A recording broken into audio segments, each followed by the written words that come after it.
പ്രിയപ്പെട്ടവരെ, നമസ്കാരം. പതിവിൽ നിന്നും വ്യത്യസ്തമായി ഞാൻ ഇന്ന് ഒരു വിഷയം മാത്രം എടുക്കാതെ ഒന്നിലധികം വിഷയങ്ങൾ ചുരുക്കിയ സമയം കൊണ്ട് അവതരിപ്പിക്കാമെന്നാണ് ഞാൻ കരുതുന്നത്. നിങ്ങൾ അത് ഇഷ്ടപ്പെടും എന്നാണ് എനിക്ക് തോന്നുന്നത്. എന്തായാലും ഇന്ന് നിങ്ങൾക്ക് വേണ്ടിയിട്ട് 5 വിഷയങ്ങളാണ് ഞാൻ തിരഞ്ഞെടുത്തിരിക്കുന്നത്. ആ 5 വിഷയങ്ങളെക്കുറിച്ചുള്ള എൻ്റെ ഒപ്പീനിയൻ, എൻ്റെ അഭിപ്രായം, നിങ്ങളുടെ അഭിപ്രായം, നിങ്ങളുടെ മനസ്സിൽ ഉള്ള അതേ അഭിപ്രായം ഞാൻ നിങ്ങളുടെ മുന്നിൽ അവതരിപ്പിക്കുന്നു. ഒന്നാമത്തെ വിഷയത്തിലേക്ക് നമുക്ക് പോകാം.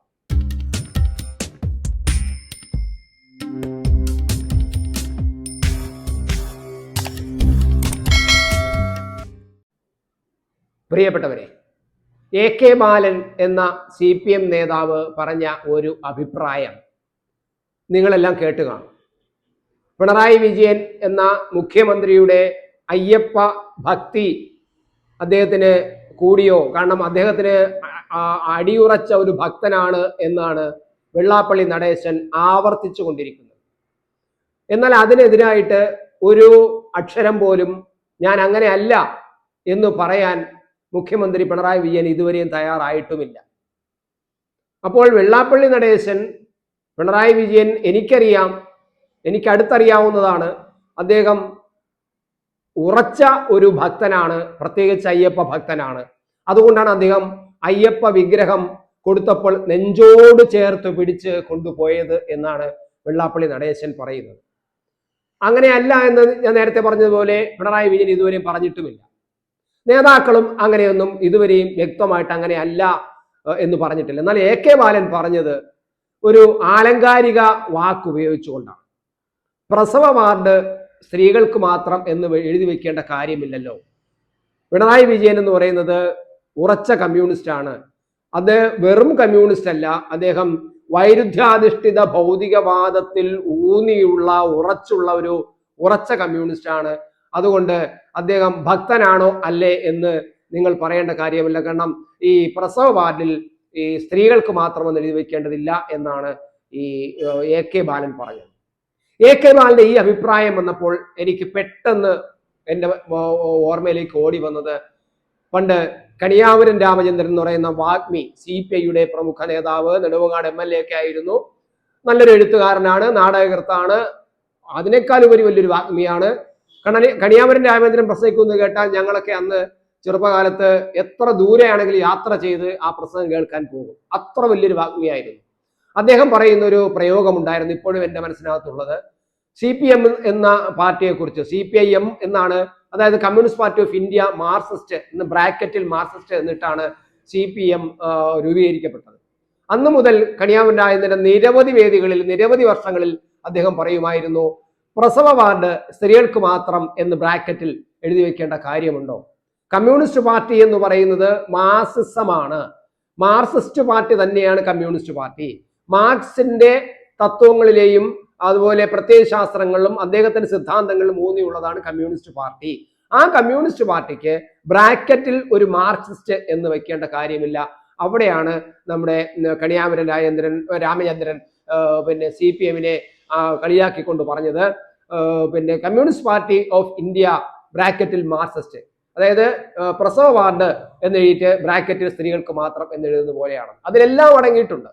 അപ്പൊ ഇപ്പോൾ ഈ നമ്മുടെ AK ബാലൻ ഇത് പറഞ്ഞപ്പോൾ, AK ബാലൻ ഒരുപക്ഷെ പഴയ കണിയാപുരത്തിന്റെ ആ പ്രസംഗം കേട്ട് ആസ്വദിച്ച് സുഖിച്ച് നടന്ന ആളായിരിക്കും. അതുകൊണ്ട് അദ്ദേഹത്തിന്റെ മനസ്സിനകത്ത് നിറഞ്ഞു കിടന്നത് കൊണ്ടാണ് ഇപ്പോൾ അവസരം കിട്ടിയപ്പോൾ ഒരു പ്രയോഗം നടത്തിയത്. പക്ഷെ ആ പ്രയോഗം കൊണ്ട് പ്രയോജനമുണ്ടോ? എന്തായാലും ഭക്തി എന്നത് ഇപ്പോൾ വലിയ ഒരു വിഷയമായിരിക്കുന്നു. തിരഞ്ഞെടുപ്പ് കാലഘട്ടം വന്നപ്പോൾ പ്രത്യേകിച്ച് സ്വാമി അയ്യപ്പനെ കുറിച്ചുള്ള ഭക്തി ഞങ്ങൾ നിറഞ്ഞവരാണ്, ഞങ്ങളാണ് ഭക്തരെന്ന് ഇപ്പോൾ പറഞ്ഞ് പലരും വന്നിട്ടുണ്ട്. പിണറായി വിജയന്റെ കൂടെ നിൽക്കുന്നവരും പിണറായി വിജയൻ തന്നെയും അങ്ങനെയാണ് എന്ന് പറയുന്നുണ്ട്. എന്തായാലും ആ കാര്യത്തിൽ ഒരു തീർപ്പ് കേരളത്തിലെ ജനങ്ങൾക്കറിയാം, ജനങ്ങൾ മനസ്സിലാക്കട്ടെ. രാജ്ഭവനിലേക്ക് നമ്മുടെ മുഖ്യമന്ത്രി പിണറായി വിജയൻ പോകും. അദ്ദേഹം ഞായറാഴ്ച നടക്കുന്ന രാജ്ഭവനിൽ നടക്കുന്ന ഒരു ചടങ്ങിൽ പങ്കെടുക്കും. എന്താ രാജ്ഭവനിലേക്ക് ഒരു മുഖ്യമന്ത്രി പോകുന്നത് വലിയ വാർത്തയാണോ? അയാൾ പങ്കെടുക്കുമെന്ന് പറയുന്ന വാർത്തയാണോ? അത് വാർത്തയാണ്. കാരണം ഈ ഭാരതാംബ ചിത്രവുമായി ബന്ധപ്പെട്ടുള്ള ചില വിവാദങ്ങളും വിഷയങ്ങളും ഉയർന്നപ്പോൾ കേരളത്തിലെ മന്ത്രിമാരും മുഖ്യമന്ത്രിയൊന്നും ഇനി രാജ്ഭവനിലെ ചടങ്ങുകളിൽ പങ്കെടുക്കില്ല എന്നൊരു പ്രഖ്യാപനം ഉണ്ടായിരുന്നു. അപ്പൊ അതിനെ തിരുത്തിക്കൊണ്ടാണ് ഇപ്പോൾ മുഖ്യമന്ത്രി രാജ്ഭവനിൽ നടക്കുന്ന ചടങ്ങിൽ പങ്കെടുക്കുമെന്ന് പറയുന്നത്. പക്ഷെ അവിടെ ഒരു അഡ്ജസ്റ്റ്മെന്റ് എന്തായാലും വരുത്തിയിട്ടുണ്ട്. അതായത് ഗവർണറും ഒരു മുറുകെ പിടുത്തം നടത്തുന്നില്ല, ബലം പിടുത്തം നടത്തുന്നില്ല എന്നാണ് അറിയുന്നത്. ഈ ചടങ്ങിൽ ഭാരതാംബയുടെ ചിത്രം ഉണ്ടാകില്ല എന്ന് ഗവർണറിൽ നിന്നും ഉറപ്പ് ലഭിച്ചിരിക്കുന്നു എന്നാണ് പറയുന്നത്. അതുകൊണ്ട് തന്നെ ആർലേക്കറിന്റെ ഇപ്പോ ഞായറാഴ്ച നടക്കുന്ന ചടങ്ങിൽ, അതായത് നടക്കുന്ന ചടങ്ങെന്ന് പറഞ്ഞാൽ അവിടെ രാജ്ഭവൻ ഇപ്പോൾ ഒരു ത്രൈമാസിക തുടങ്ങുകയാണ്. അദ്ദേഹം ബീഹാറിലായിരുന്നപ്പോഴും അവിടെ നിന്ന് ഇതുപോലെ ഒരു മാസിക തുടങ്ങിയിരുന്നു. ഇപ്പൊ അതാ തിരുവനന്തപുരത്ത് വന്നപ്പോൾ അല്ലെങ്കിൽ കേരളത്തിൽ വന്നപ്പോഴും അദ്ദേഹം ഒരു ത്രൈമാസിക തുടങ്ങുകയാണ്. രാജഹംസം എന്നാണ് ആ ത്രൈമാസികയുടെ പേര്. അത് അദ്ദേഹത്തിന്റെ രാജ്ഭവൻ വാർത്തകളും രാജ്ഭവൻ വിശേഷങ്ങളും അതുപോലെ കേന്ദ്ര സർക്കാരിന്റെ ഇൻഫർമേറ്റീവ് വാർത്തകളും പിന്നെ കേരള സർക്കാരിന്റെ ഇൻഫർമേറ്റീവ് വാർത്തകൾ എല്ലാം കൂടെ ഉൾപ്പെടുന്നതായിരിക്കും എന്നാണ് പറയുന്നത്. എന്തായാലും പിണറായി വിജയൻ ഇവിടെ പോകാൻ തയ്യാറായി കഴിഞ്ഞു. അവർ തമ്മിലുള്ള ഒരു മഞ്ഞുരുക്കം. ഓണം നാളിൽ ആദ്യം ഗവർണറെ ക്ഷണിച്ചില്ല ഓണം വിശേഷങ്ങളിൽ പങ്കെടുക്കാൻ വേണ്ടിയിട്ട്, അല്ലെങ്കിൽ ഘോഷയാത്രയിൽ പങ്കെടുക്കാൻ വേണ്ടിയിട്ട്. പിന്നീട് അത് വാർത്തകളായപ്പോൾ നമ്മുടെ 2 മന്ത്രിമാർ, ടൂറിസം മന്ത്രിയും അതുപോലെ നമ്മുടെ ശിവൻകുട്ടി മന്ത്രിയും കൂടെ ചെന്ന് അദ്ദേഹത്തോട് ഓണാഘോഷത്തിൽ പങ്കെടുക്കാൻ വരണമെന്ന് പറഞ്ഞു. അദ്ദേഹം ഒരു കുഴപ്പവുമില്ലാതെ ഓണാഘോഷത്തിൽ പങ്കെടുക്കുകയും കുടുംബസമേതം പങ്കെടുക്കുകയും ചെയ്തു. അപ്പോൾ തന്നെ അവർ തമ്മിലുള്ള ഈ സർക്കാരും ഗവർണറും, അതായത് സെക്രട്ടേറിയറ്റും രാജ്ഭവനും തമ്മിലുള്ള ഒരു പരസ്പര അകൽച്ച കുറച്ചൊന്ന് കുറഞ്ഞിരുന്നു. ഇപ്പോൾ ഇതാ രാജ്ഭവനിൽ നടക്കുന്ന ചടങ്ങിൽ മുഖ്യമന്ത്രി പങ്കെടുക്കുന്നു. മുഖ്യമന്ത്രി ശശി തരൂരിന് ഈ രാജഹംസ എന്ന് പറയുന്ന മാസിക, ത്രൈമാസിക ശശി തരൂരിന് നൽകിക്കൊണ്ടാണ് മുഖ്യമന്ത്രി പിണറായി വിജയനാണ് ഇത് പ്രകാശനം ചെയ്യുന്നത്. ഗവർണർ ഇതിൽ പ്രധാനപ്പെട്ട ഒരു ആളായിട്ട് അവിടെ ഉണ്ടാകും. ഒപ്പം പ്രതിപക്ഷ നേതാവ് വി ഡി സതീശനെയും വിളിച്ചിട്ടുണ്ട്. പക്ഷേ വി ഡി സതീശനെ ഒരു പോസ്റ്റും കൊടുത്തിട്ടില്ല. അദ്ദേഹം വെറുതെ ഒരു കാഴ്ചക്കാരനായി അവിടെ വന്നിരിക്കണം. അദ്ദേഹം എന്ത് ചെയ്യണമെന്നോ ഒരു ആശംസാ പ്രസംഗം മാത്രം ചിലപ്പോൾ നടത്താൻ അവസരമുണ്ട്. അതിനെക്കുറിച്ചും ഇതുവരെയും പറഞ്ഞിട്ടില്ല. അവിടെ വരണം, ക്ഷണിച്ചിട്ടുള്ള മാത്രമേ ഉള്ളൂ വി ഡി സതീശനെ. അത് വല്ലാത്ത ഒരു വിഷയമായിരിക്കുന്നു. അപ്പോൾ ഒരുപക്ഷെ ഈ മുഖ്യമന്ത്രിയുടെ ഭാഗത്ത് നിന്ന് അയവുണ്ടായപ്പോൾ പ്രതിപക്ഷ നേതാവിന്റെ ഭാഗത്തു നിന്ന് മുറുകുന്നതാണ് നമ്മൾ കാണുന്നത് രാജ്ഭവനുമായി ബന്ധപ്പെട്ടുള്ള വിഷയത്തിൽ. കാരണം ശശി തരൂരിനെ വിളിച്ചിരിക്കുന്നു. ശശി തരൂർ അവിടുത്തെ തിരുവനന്തപുരം MP ആണ്. മാത്രമല്ല ശശി തരൂരിനോട് ഇപ്പോൾ കോൺഗ്രസിന് ചെറിയൊരു അകൽച്ചയുണ്ട്, ചെറിയൊരു എന്തു പറയാം, ഒരു പിണക്കമുണ്ട്. അത് മോദിയെ കുറിച്ചുള്ള നല്ല അഭിപ്രായങ്ങളും ഓപ്പറേഷൻ സിന്ദൂറിനെ കുറിച്ചുള്ള നല്ല അഭിപ്രായങ്ങളും അത് ലോകത്ത് മുഴുവൻ പ്രചരിപ്പിക്കാൻ പോയതും അങ്ങനെ അതുമായി ബന്ധപ്പെട്ടുള്ള ചില വിഷയങ്ങളിൽ ഒരു അകൽച്ച കോൺഗ്രസ്സുകാർക്കുണ്ട്. പ്രത്യേകിച്ച് കേരളത്തിലെ കോൺഗ്രസ്സുകാർക്കും ശശി തരൂരിന് അത്തരത്തിലുള്ള ഒരു മനോഭാവമുണ്ട്. അപ്പോൾ അങ്ങനെയുള്ള ശശി തരൂരിന്റെ വലിയൊരു പ്രധാന വ്യക്തിയായിട്ട് പ്രകാശന ചടങ്ങിൽ രാജിൽ പങ്കെടുക്കുമ്പോൾ പ്രതിപക്ഷ നേതാവ് വി ഡി സതീശൻ വെറുതെ ഒരു ആളായിട്ട് അവിടെ പോകാൻ ബുദ്ധിമുട്ടാണ്. അങ്ങനെ പോകാൻ സാധ്യതയില്ല എന്നാണ് പറയുന്നത്.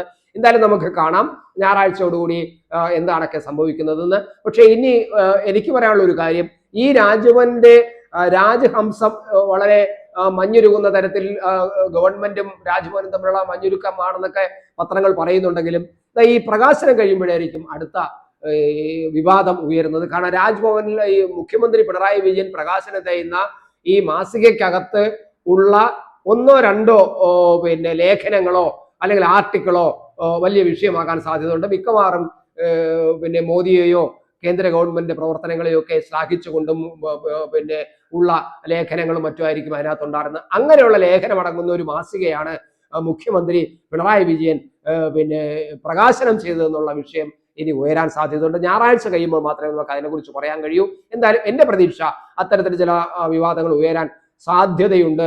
വീണ്ടും പിണറായി വിജയൻ പ്രതിസന്ധിയിലാകുന്ന അവസ്ഥയിലേക്ക് പോകാൻ സാധ്യതയുണ്ട് എന്ന ഒരു വിലയിരുത്തലാണ് എനിക്കുള്ളത്. അത് എന്റെ വെറും വിലയിരുത്തലായിരിക്കാം. മാസിക പുറത്തിറങ്ങിയാൽ മാത്രമേ മാസികയ്ക്കകത്തുള്ള ആർട്ടിക്കിൾ എന്തൊക്കെയാണെന്ന് നമുക്ക് ബോധ്യമാവുകയുള്ളൂ.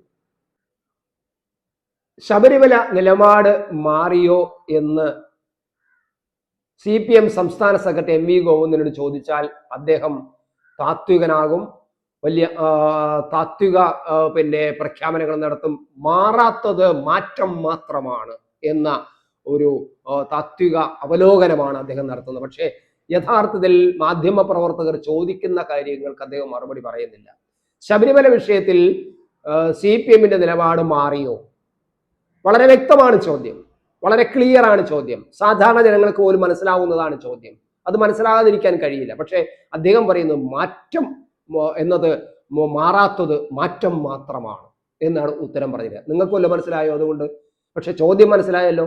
അപ്പോൾ ആ ചോദ്യത്തിന് ഈ ഉരുണ്ട് കളിക്കുന്ന CPM-ന്റെ നയ, അതായത് ഒരു തരത്തിലും അവരുടെ നിലപാടുകൾക്ക് ഒരു വ്യക്തതയില്ലായ്മ, ഉറപ്പില്ലായ്മ, 5 വോട്ടിന് വേണ്ടിയിട്ട് എന്ത് തരത്തിലുള്ള പിന്നെ പ്രത്യയശാസ്ത്ര പിന്നെ വ്യതിചലനങ്ങളും നടത്താൻ യാതൊരു ബുദ്ധിമുട്ടുമില്ലാത്ത ഒരു പാർട്ടിയായിട്ട് മാറിക്കുന്നു. AK ബാലൻ പറഞ്ഞതുപോലെ പ്രസവ വാർഡ് സ്ത്രീകൾക്ക് മാത്രം എന്ന് പറയേണ്ടതില്ലല്ലോ എന്ന് പറയും പോലെ, കമ്മ്യൂണിസ്റ്റ് പാർട്ടി മാർക്സിസ്റ്റ് എന്ന് പറയുന്നത് പോലെ അതിനകത്ത് കമ്മ്യൂണിസവും ഇല്ല മാർക്സിസവും ഇല്ലാത്ത ഒരു പാർട്ടിയായിട്ട്, വെറും പിന്നെ സോഷ്യലിസ്റ്റ് ഡെമോക്രാറ്റിക് പാർട്ടി, കോൺഗ്രസിനേക്കാളും മോശപ്പെട്ട, കേരളത്തിലെ കോൺഗ്രസിനേക്കാളും മോശപ്പെട്ട ഒരു സോഷ്യലിസ്റ്റ് ഡെമോക്രാറ്റിക് പാർട്ടിയായിട്ട് മാറിയിരിക്കുന്നു CPM എന്നുള്ളത് വളരെ വ്യക്തമാണ്, ക്ലിയർ ആണ്. സാധാരണ ജനങ്ങൾക്ക് അത് മനസ്സിലായി കഴിഞ്ഞു. എന്തായാലും ഈ പിന്നെ നിലപാട് മാറി എന്നാണ് NSSന്റെ ജനറൽ സെക്രട്ടറി സുകുമാരൻ നായർ പറഞ്ഞത്. സർക്കാരിന്റെ നിലപാട് മാറി, സർക്കാരിനെ ഭരിക്കുന്ന പാർട്ടിയുടെ നിലപാട് മാറി. അവർ എന്നോട് നേരിട്ട് വന്ന് പറഞ്ഞു, അത് ദേവസ്വം ബോർഡ് മന്ത്രി തന്നെ എന്നോട് നേരിട്ട് വന്ന് പറഞ്ഞു, ഞങ്ങളുടെ നിലപാട് ഞങ്ങൾ മാറി, ഞങ്ങൾക്ക് ഇപ്പോൾ പഴയ നിലപാടല്ല, യുവതികളെ ശബരിമലയിലേക്ക് കയറ്റണമെന്ന നിലപാട് ഞങ്ങൾക്കില്ല എന്ന് പറഞ്ഞു കഴിഞ്ഞു. അപ്പൊ അങ്ങനെ നിലപാട് മാറിയിരിക്കുകയാണ്. അതുകൊണ്ട് ഞങ്ങളല്ല, NSS അല്ല നിലപാട് മാറിയത്, അവരാണ് മാറിയത്, പിണറായി വിജയനും പിണറായി വിജയന്റെ സർക്കാരും പാർട്ടിയുമാണ് മാറിയത് എന്ന് സുകുമാരൻ നായർ പറഞ്ഞിരിക്കുന്നു. വെള്ളാപ്പള്ളിയും അത് തന്നെയാണ് പറഞ്ഞിരിക്കുന്നത്. അവർക്ക് നിലപാട് മാറിക്കഴിഞ്ഞു, അവർക്ക് പഴയ നിലപാടൊന്നുമില്ല, യുവതികളെ പ്രവേശിക്കുന്ന കാര്യത്തിൽ CPM-ന് യാതൊരു നിർബന്ധവുമില്ല, സർക്കാരിന് നിർബന്ധവുമില്ല, അപ്പൊ അവരും മാറിയിരിക്കുന്നു എന്നാണ് വെള്ളാപ്പള്ളിയും പറഞ്ഞത്. പക്ഷേ പാർട്ടി സെക്രട്ടറി ME ഗോവിന്ദനോട് മാധ്യമപ്രവർത്തകർ ചോദിച്ചാൽ അദ്ദേഹം പറയും മാറ്റം, മാറാത്തത് മാറ്റം മാത്രം.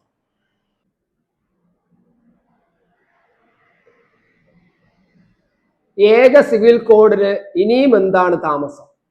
എന്തുകൊണ്ടാണ് ഏക സിവിൽ കോഡ് നടപ്പിലാക്കാൻ കേന്ദ്ര സർക്കാർ ഇങ്ങനെ താമസിക്കുന്നത്? അതിന് സമയമായില്ലേ എന്നാണ് ഡൽഹി ഹൈക്കോടതി ചോദിച്ചിരിക്കുന്നത്. ഏക സിവിൽ കോഡ് വരണം എന്നത് കുറെ കാലമായിട്ട് നമ്മൾ കേൾക്കുന്നതാണ്. BJP-യുടെ ഒരു പ്രകടന പത്രികയിലെ പ്രഖ്യാപിതമായ അവരുടെ ഒരു വാഗ്ദാനമാണ് ഏക സിവിൽ കോഡ് നടപ്പിലാക്കുമെന്ന്. അതിനുള്ള ശ്രമങ്ങൾ അവർ നടത്തുന്നു. അതുണ്ടാകും എന്ന് തന്നെയാണ് പിന്നെ BJP കേന്ദ്രങ്ങളിൽ നിന്നും ഭരണത്തിൽ നിന്നുമൊക്കെ നമുക്ക് മനസ്സിലാക്കാൻ കഴിയുന്നത്. പക്ഷേ ഇപ്പോൾ അത് പാർട്ടികളും പാർട്ടി പ്രതിനിധികളും പറയുന്നത് നമുക്ക് മനസ്സിലാവും. പക്ഷെ ഒരു ഹൈക്കോടതി, രാജ്യത്തെ ഒരു ഹൈക്കോടതി ചോദിച്ചിരിക്കുന്നു ഏക സിവിൽ കോഡിന് ഇനി എന്താണ് ഇത്ര വൈകുന്നത് എന്നാണ്. എന്തുകൊണ്ടാണ് ഒരു ഹൈക്കോടതിക്ക് അങ്ങനെ ഒരു പിന്നെ നിലപാടിലേക്ക് പോകാൻ, അങ്ങനെ ഒരു ചോദ്യത്തിലേക്ക് പോകാൻ കാരണമായത് എന്നാണ്. അത് അവിടെ ഒരു മുസ്ലിം പെൺകുട്ടിയെ 18 വയസ്സ് പോലും തികയാത്ത, 15 വയസ്സോ 16 വയസ്സോ പോലും ആവാത്ത ഒരു പെൺകുട്ടിയെ വളരെ പ്രായമായ ഒരാള് വിവാഹം കഴിച്ചു. ആ വിവാഹം കഴിച്ചുമായി ബന്ധപ്പെട്ട് കോടതിയിൽ ഒരു കേസ് വന്നു. അപ്പൊ കേസ് വന്നപ്പോൾ ഈ പെൺകുട്ടിയുടെ പിന്നെ രണ്ടാനച്ഛനാണ് പരാതി കൊടുത്തത്. ഹമീദ് റാസ എന്ന ആളാണ് ഈ പെൺകുട്ടിയെ വിവാഹം കഴിച്ചത്. അപ്പൊ ഇത് കോടതിയിൽ വന്നപ്പോൾ കോടതിക്ക് ആരെ പ്രശ്നമായി. ഭാരതീയ ന്യായ സംഹിത എന്ന നിയമം പോലും, നേരത്തെ നമ്മുടെ ക്രിമിനൽ നിയമങ്ങളും അതുപോലെ ഭാരതീയ ന്യായ സംഹിതയിലുമൊക്കെ 18 വയസ്സ് തികയുന്നതിന് മുമ്പുള്ള ഒരു പെൺകുട്ടിയുമായി ശാരീരിക ബന്ധം ഏർപ്പെടുന്നതും അവളെ വിവാഹം കഴിക്കുന്നതും പോസ്കോ കുറ്റമാണ്. അങ്ങനെ അയാളെ പോസ്കോ പിന്നെ നിയമമനുസരിച്ച് അറസ്റ്റ് ചെയ്യേണ്ടതാണ്. പക്ഷേ ജസ്റ്റിസ് അരുൺ മാങ്കോ പറയുന്നത് എങ്ങനെ അറസ്റ്റ് ചെയ്യും? മുസ്ലിം വ്യക്തി നിയമം അനുസരിച്ചിട്ട് ഋതുമതി ആയി കഴിഞ്ഞാൽ അവളെ വിവാഹം കഴിക്കാമെന്ന് നിയമം കിടക്കുന്നു. അപ്പോൾ ഈ 2 നിയമങ്ങളും പാലിക്കേണ്ടതുകൊണ്ട് കൊണ്ട് ദേശീയ നിയമവും വ്യക്തി നിയമവും തമ്മിൽ വല്ലാതെ കോൺഫ്ലിക്റ്റ് ആകുന്നു. അതുകൊണ്ടാണ് ഈ ജസ്റ്റിസ് അരുൺ മാങ്കോ ചോദിച്ചത്, ഇത് ഈ സിവിൽ കോഡ്, ഏകീകൃത സിവിൽ കോഡ് എന്തുകൊണ്ട് ഇത്ര വൈകുന്നു, ഈ കോടതികളെ എങ്ങനെയിട്ട് കൺഫ്യൂഷൻ ആക്കല്ലേ എന്ന് അദ്ദേഹം പറഞ്ഞത്. ഇനി ഇതിനകത്തൊരു മറ്റൊരു വശവും കൂടിയുണ്ട് ഈ കേസിൽ. അതായത് ഞാൻ നേരത്തെ പറഞ്ഞു, ഒരു ഹമീദ് റാസ എന്ന് പറയുന്ന ആളാണ് ഈ പെൺകുട്ടിയെ വിവാഹം കഴിച്ചത്. രണ്ടാനച്ഛനാണ് ഹമീദ് റാസയ്ക്കെതിരായിട്ട് കേസ് കൊടുത്തത്. പക്ഷെ ഇപ്പൊ അറിയുന്ന വാർത്തകൾ, കോടതിയിലും എത്തിയ വിവരം അനുസരിച്ചിട്ട് ഈ രണ്ടാനച്ഛൻ ഈ പെൺകുട്ടിയെ ശാരീരികമായി നിരവധി തവണ ഉപയോഗിച്ചിട്ടുണ്ടെന്നും അതിൽ ഈ രണ്ടാനച്ഛന് ഈ പെൺകുട്ടിയിൽ ഒരു കുട്ടിയുണ്ടെന്നും ആണ്. എന്നാൽ ഈ ഹമീദ് റാസ വിവാഹം കഴിച്ചതിന് ശേഷവും ഈ പെൺകുട്ടിയിൽ ഒരു കുട്ടിയുണ്ട് എന്നാണ്. അപ്പൊ അങ്ങനത്തെ ഒരു സങ്കീർണമായ അവസ്ഥയാണ് അത്.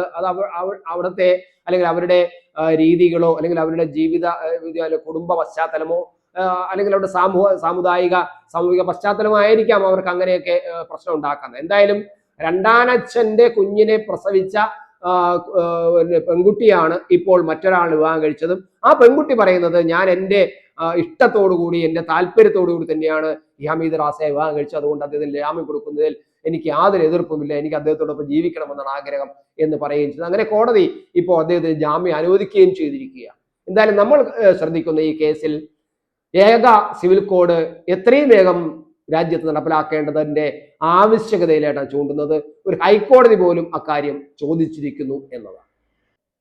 ഇന്ന് നമ്മുടെ പത്രങ്ങളിലെ ഒരു പ്രധാന വാർത്ത നെതന്യാഹു എന്ന ഒരു തലക്കെട്ടോടു കൂടിയാണ് നമ്മുടെ ഒരു പ്രധാനപ്പെട്ട മലയാള പത്രം വന്നിരിക്കുന്നത്. മിക്ക പത്രങ്ങളിലും അങ്ങനെയാണ്.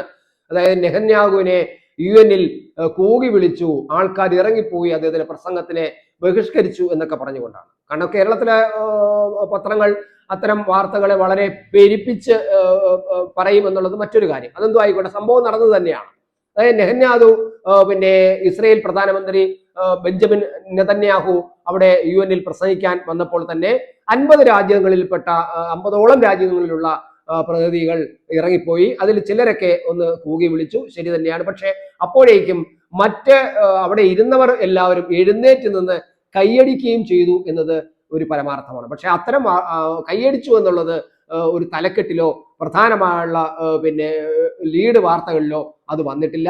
പകരം കൂകി വിളിച്ചു നെതന്യാഹു എന്നതിന് ഒരു പ്രാസം ഒപ്പിച്ചുകൊണ്ട് നെതന്യാഹു എന്ന് തലക്കെട്ടിടുകയും ചെയ്തു എന്നതാണ്. എന്തായാലും അദ്ദേഹം വ്യക്തമായിട്ട് പറഞ്ഞു, തങ്ങളുടെ കഴുത്തിന് താഴെ ഒരു ഭീകര രാഷ്ട്രത്തെ സൃഷ്ടിക്കാൻ ഞങ്ങൾ അനുവദിക്കില്ല. ഈ പാലസ്തീൻ എന്ന് പറയുന്നത് ഒരു ഭീകരന്മാരുടെ രാജ്യമാണ്, ജനങ്ങളുടെ രാജ്യമല്ല. അവിടെ ജനങ്ങളുടെ ഭരണവും ജനാധിപത്യ ഭരണവും ജനകീയ ഭരണവും വന്നു കഴിഞ്ഞാൽ ഒരുപക്ഷെ അത് അംഗീകരിക്കാൻ പറ്റും എന്ന തരത്തിൽ അദ്ദേഹം അതിനെ ഇതുവരെ വ്യക്തമായിട്ട് പറഞ്ഞിട്ടില്ല. പക്ഷെ അങ്ങനെയല്ല അവിടെ സംഭവിക്കുന്നത്. ഹമാസ് എന്ന് പറയുന്ന തീവ്രവാദ സംഘടനയുടെ കയ്യിലാണ് ഈ പാലസ്തീന് വരാൻ പോകുന്നത്. ആ പാലസ്തീനെയാണ് ചില പാശ്ചാത്യ രാജ്യങ്ങൾ അംഗീകരിച്ചിരിക്കുന്നത്. ബ്രിട്ടൻ, ഫ്രാൻസ്, പോർച്ചുഗൽ, അതുപോലെ ഓസ്ട്രേലിയ, ഇങ്ങനെ തുടങ്ങിയ കുറെ രാജ്യങ്ങൾ ഇപ്പൊ പാലസ്തീനെ അടുത്ത കാലത്ത് അംഗീകരിച്ചിട്ടുണ്ട്. അപ്പൊ അതിനെ വിമർശിച്ചുകൊണ്ട് അദ്ദേഹം പറഞ്ഞു, ഇവരെല്ലാം കാര്യം മനസ്സിലാക്കാത്ത ലോകത്തെ വലിയ ഒരു തീവ്രവാദ സംഘത്തെയാണ് വളർത്താൻ ഇവര് പിന്തുണ കൊടുത്തിരിക്കുന്നത്, അത് അംഗീകരിക്കാൻ കഴിയില്ല എന്നൊക്കെയാണ്. അതുകൊണ്ട് 2023 ഒക്ടോബർ 7 ഹമാസ് ഇസ്രയേലിൽ നടത്തിയ കടന്നുകയറ്റവും ഭീകര പ്രവർത്തനവും എന്തു പറയാം വളരെ മോശപ്പെട്ട പ്രവർത്തനങ്ങളെയൊന്നും ഈ രാജ്യങ്ങൾ എന്തുകൊണ്ട് വിമർശിക്കുന്നില്ല, ഈ അംഗീകരിക്കപ്പെട്ട അതുകൊണ്ട് അതിനെ എന്ത് ബാധിക്കുന്നില്ല? നമ്മുടെ രാജ്യത്ത് കടന്നു കയറി നിരപരാധികളെ കൊന്നൊടുക്കുകയും ബന്ദികളാക്കുകയും ചെയ്ത വളരെ ഗുരുതരമായ ഒരു തീവ്രവാദ പ്രവർത്തനമാണ് ഹമാസ് 2023 ഒക്ടോബർ 7 നടത്തിയത്. അതിനെ വിമർശിക്കാനോ അതിനെ വിമർശിച്ചുകൊണ്ട് അതിനെതിരെ സംസാരിക്കാനോ ഇവർക്കൊന്നും കഴിയുന്നില്ല. ഇവരെല്ലാം അറിഞ്ഞോ അറിയാതെയോ തീവ്രവാദ പ്രസ്ഥാനത്തെ പിന്താങ്ങുകയാണ്. രാജ്യത്ത് ഞങ്ങൾ കേമന്മാരാണ്, പുരോഗമനവാദികളാണെന്ന് കാണിക്കാൻ വേണ്ടിയുള്ള ശ്രമമാണ് ഈ രാജ്യങ്ങൾ നടത്തുന്ന തരത്തിലാണ് നെതന്യാഹു കൃത്യമായിട്ടും സംസാരിച്ചത്. എന്തായാലും നമ്മുടെ മാധ്യമങ്ങൾ നെതന്യാഹുവിനെ കൂകി വിളിച്ചേ എന്നുള്ള തരത്തിലുള്ള വാർത്തകൾ പ്രചരിപ്പിക്കുമ്പോൾ നെതന്യാഹുവിനെ കൈയടിച്ച് പ്രോത്സാഹിപ്പിച്ച ഈ പറയുന്ന ഈ ബഹിഷ്കരിച്ച രാജ്യത്തെക്കാളും കൂടുതൽ രാജ്യത്തിലെ പ്രതിനിധികൾ അവിടെ ഉണ്ടായിരുന്നു. അത് നമ്മൾ അറിയുന്നുമില്ല എന്നുള്ളതാണ് യാഥാർത്ഥ്യം. ഈ ഹമാസിനെ പൂർണ്ണമായും ഇല്ലാതാക്കിയിട്ട് മാത്രമേ ഞങ്ങൾ യുദ്ധം അവസാനിപ്പിക്കുന്നു നെതന്യാഹു വളരെ അസന്നിഗ്ധമായി പറയുകയും ചെയ്തിരിക്കുന്നു. അപ്പോ ഈ തീവ്രവാദ പ്രവർത്തനങ്ങൾ, ഒരു പ്രത്യേക സമുദായത്തിന്റെ പേരിലുള്ള തീവ്രവാദ പ്രവർത്തനങ്ങളെ പ്രോത്സാഹിപ്പിക്കും